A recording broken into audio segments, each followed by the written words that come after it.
Don't worry, we're gonna be just...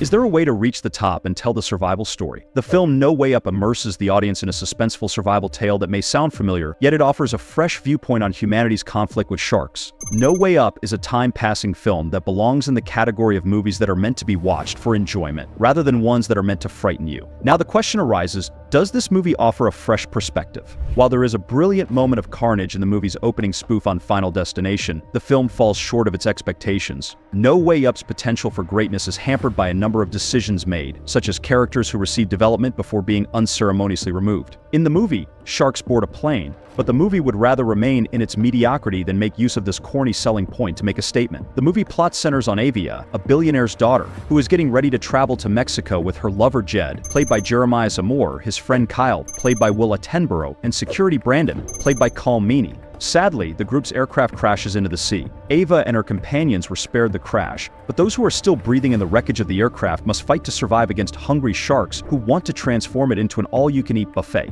The movie has a great beginning, but it quickly runs out of shocks and uniqueness, leaving it, at best, mediocre. No Way Up is quite serious for a movie with such an absurd premise, but it may have worked if it turned up the camp. There's almost nothing exciting about it. Critics are of the opinion that this thriller seems to sink more often than swim. What do you think? The writing is forgettable, the direction is erratic, and the performances are largely lifeless. Every element that had the potential to be something special is eliminated early on, giving the audience little to no suspense for the duration of the movie. The death scenes lack a lot of depth and gore. The most creative scene in the movie is the plane accident, but despite its best efforts, it isn't very realistic. If you look, the movie is essentially devoid of comedy, and the jokes that are told seem forced. With the exception of Brandon, who appears exclusively in the opening act of the movie, none of the characters have much nuance. Since Brandon's character is the most intricate in the beginning scenes, it is really sad that he is absent for the majority of the movie. When a character as highly developed as Brandon is absent from most of the film, it indicates that the character design of the characters in the movie is mediocre. Because of this, it seemed strange to drop him. It was almost as if Meaney was too expensive for the time of the film. Since Brandon seems to be the story's guide, his disappearance throws the entire plot off and makes it less interesting. It might have been intended as a shock to the audience that Brandon, a highly skilled bodyguard with numerous practical survival abilities, ends up not being the main character. Even yet, the film's narrative flow is harmed by his untimely passing. Fortunately, Nana, played by Phyllis Logan, survives long enough to become a memorable, assertive grandma. If the screenplay is otherwise mediocre, Logan gives it his all, which is perhaps the best thing that No Way Up has to offer. However, Sophie McIntosh as Ava and Richard Attenborough as Kyle, their performances fall short of expectations. The film's principal actor, McIntosh, performs a passable job, failing to bring the necessary heart to the role. In a menial job, Attenborough is forgettable, and Amor is similarly unmemorable. Given how little substance there is in this movie, it's difficult to care what happens in the end. One thing to like about this movie is that it's not dull. After a few drinks, it might even make a good popcorn movie, but most people will forget about it after a night. Will everyone who watches the movie feel like that? As an example, the entire setup surrounding Ava's affluent father is pointless. Even if Nana gives the best performance, she is still undervalued. That's all there is to it. She's a grandmother who lost her spouse and is desperately trying to protect her granddaughter. When characters do pass away, there is no character development, therefore. The audience is left feeling empty. While there are some enjoyable graphic scenes, nothing as frightening as in a similar, faster-paced fish attack film like Piranha 3D. The movie delivers very little that most horror fans haven't seen before, and is incredibly predictable. The deaths happen quickly, but this movie would have been more noticeable if they had been more severe. While exciting, the shark carnage accomplishes nothing new or novel. As it is, this movie satisfies every prerequisite for a movie of this kind, but it falls short of going above and beyond to be a real smash.